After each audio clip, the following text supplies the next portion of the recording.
Thomas the tank engine had been working in the coal yards all day. The little blue engine was covered in coal dust. "We can't clean you up tonight, Thomas," said his driver. "There's a problem with the hose pipe." "Bother," said Thomas. "A bath would make me feel much better. The others are sure to say I look silly."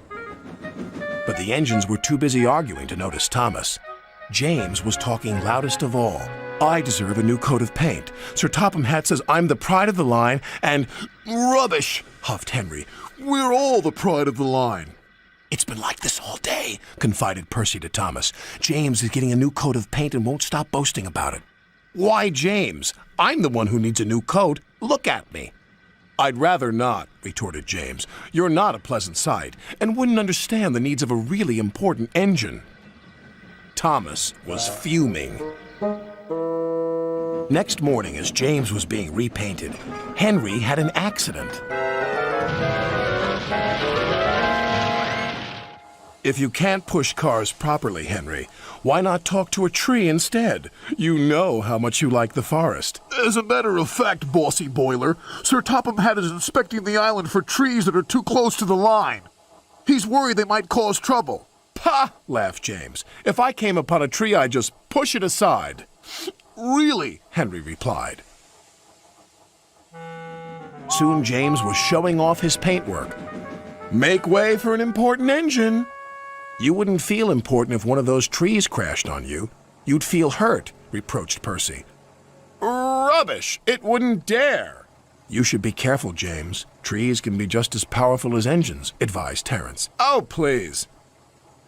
"Now, excuse me, Sir Topham Hatt needs me to pull the express." And he huffed away.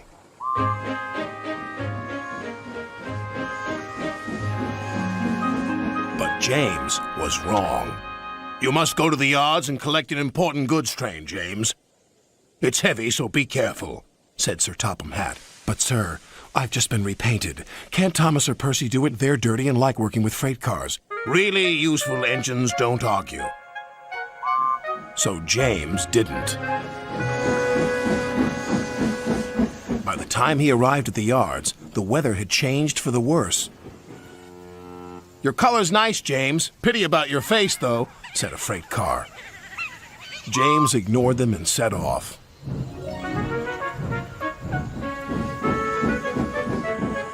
Soon they came to a hill, and his driver knew they were in for a difficult time.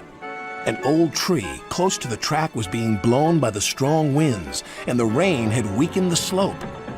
All of a sudden, the tree moved.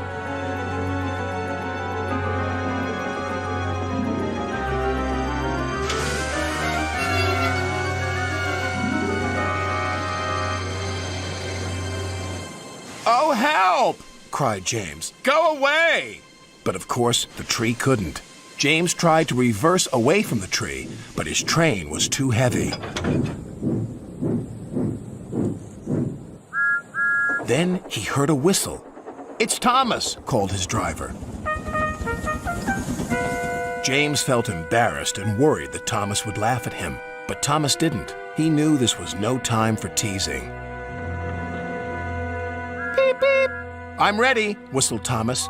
"So am I," replied James. "As ready as I'll ever be." They were just in time.